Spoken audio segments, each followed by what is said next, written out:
She came home crying, clutching her arm, unable to speak a word, just tears, silent and urgent, streaming down her face. Her mother, Lynn, thought perhaps her daughter had simply had a bad day at school. But when she lifted the girl's sweatshirt to prepare her bath, the truth hit her like a punch to the chest. Lillian's small upper arm was covered in angry purple bruises, the kind you don't get from a fall or bump, but from something or someone relentless. And what made it worse, Lillian couldn't even explain what had happened. She simply couldn't speak. 10-year-old Lillian Waldron, a nonverbal girl with developmental delays, rides the school bus every day to Langlade Elementary in Green Bay, Wisconsin. She sits in a 5-point harness seat, a setup meant to protect her. But that day, the very safety seat that was supposed to shield her became her prison. Strapped in tightly, she couldn't move. She couldn't fight back. She couldn't escape. And someone on that bus took advantage of it. It wasn't until later that Lillian's parents discovered the horrifying reality. Another student had been biting her not once, not twice, but repeatedly, viciously, right there behind the bus driver's seat. The pain must have been unbearable. The fear, even worse. And yet no one stopped it. Her mother was devastated. "She can't tell them to stop," Lynn said, her voice cracking. She just had to sit there and take it, and the bus driver wasn't stopping. Her father, Chad, echoed her disbelief. The seat was right behind the driver, and he didn't hear anything? Didn't see anything? Come on! As horrifying as the discovery was, nothing prepared them for what came next. The school had bus cameras. All Green Bay school buses are equipped with video recording. When administrators reviewed the footage, even they couldn't hide their horror. The principal called it gruesome and horrifying. The video reportedly showed the other student viciously biting Lillian's arm over and over. A brutal, unprovoked attack, and one that went entirely unchecked by the adult sitting just feet away. So, how could this happen? Technically, bus drivers are allowed to intervene when something goes wrong. But this driver didn't. He never turned around, never investigated the source of the noises, never pulled over to check. He simply kept driving while Lillian suffered. The school district responded with a formal investigation and promised support for the family. They assured the public they were taking it seriously, but the Waldron family wasn't interested in statements. They wanted change. If the bus driver can't keep an eye on these kids and their special needs, then bring someone in who can, Chad insisted. And he had a point. It was a preventable tragedy. One adult, one extra pair of eyes, could have changed everything. As a short-term solution, the district removed the other child from Langlade Elementary. They also arranged for Lillian to ride to and from school in a van with 2 adults from now on. But her parents wonder, is that really enough? Because this wasn't just a one-time incident. It was the result of a system that didn't pay attention, didn't listen, and didn't act when a child needed help. It raises questions that no parent ever wants to ask. What if it had gone on longer? What if the bites had broken skin? What if next time it isn't just bruises? The bus driver has not been publicly disciplined, not yet, but many are demanding accountability. Shouldn't someone be held responsible? A job like that isn't just about keeping the vehicle moving, it's about keeping children safe, especially the ones who can't speak up for themselves. Lillian still doesn't talk, but her bruises spoke volumes. They told a story of helplessness, of silence, and of pain, all endured within feet of an adult who didn't hear, didn't turn, and didn't act. And now her parents speak for her. "I just want this to never happen to another child," Lynn said softly, holding her daughter's hand. "No child deserves that. No parent should have to see what we saw, because some stories don't start with loud alarms or red flags. Some begin quietly with a child who comes home crying and a bruise that shouldn't be there. But once you uncover the truth, you can't unsee it." The days that followed were filled with questions and not nearly enough answers. Lillian's parents couldn't sleep.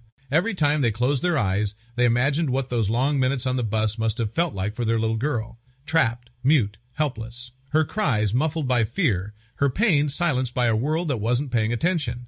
They replayed it in their minds over and over.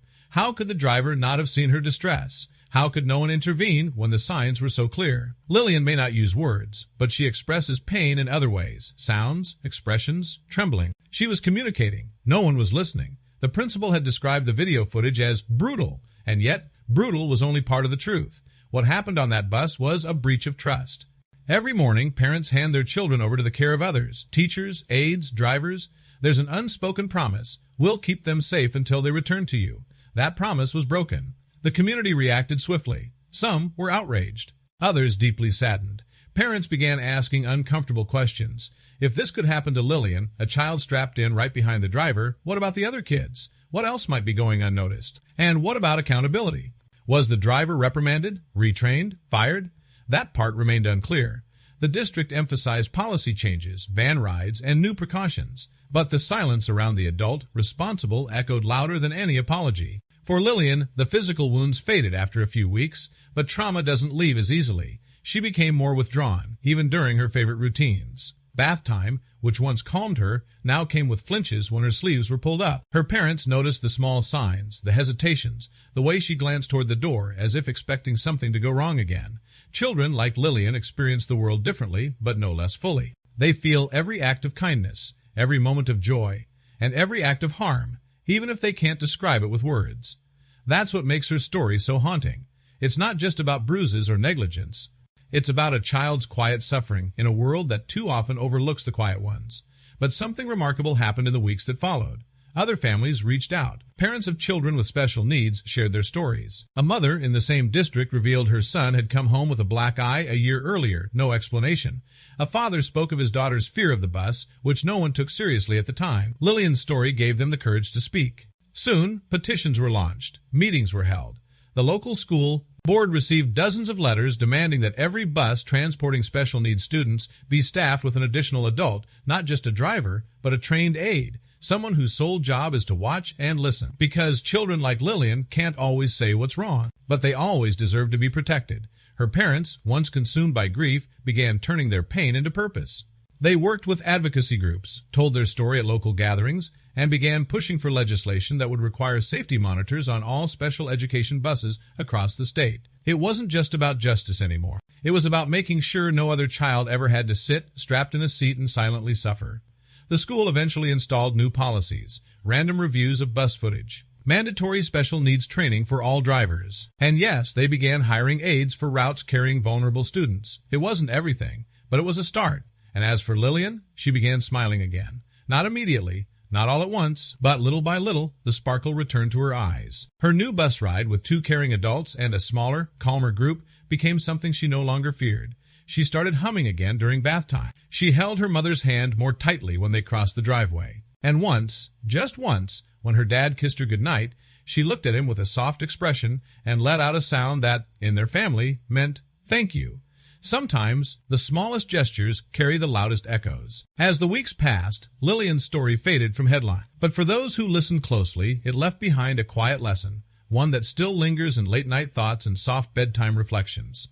The world isn't always cruel through loud acts of violence.